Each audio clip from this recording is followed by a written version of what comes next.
এই যে আমাদের জ্যাক চলে আসলাম এখন শাকতলা সারপাড়া সেই ব্রিক ফিল্ডের সামনে ইটভাটা, এই যে ইটের বাটার সামনে। তো গাইস এখন ঢুকে গেলাম ইটের বাটাতে। এই যে ইট, এগুলো ইট কিন্তু আজকে প্রথম রমজান, এই জন্য মানুষ খুব কমই দেখা যায়, যেহেতু এই যে ব্রিক ফিল্ড মানে খুবই সুন্দর, দৃশ্যগুলা দেখার মতো।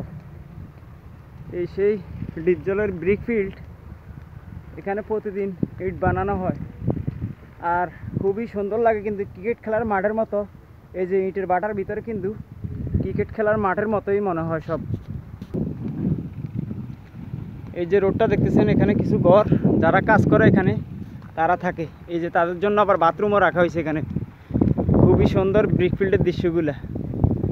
এই যে সেই ডিপজলের ব্রিক ফিল্ড, এখানে কিন্তু মানুষজন ঘুমায়, এখানে তারা কাজ শেষে এখানে ঘুমায়। এই যে ব্রিক ফিল্ডের পুরো সিনগুলো আপনাদেরকে দেখাই, খুবই সুন্দর। Jack Jack Jack Jack Jack Jack Jack আয় আয় আয়, আট আট আট আট।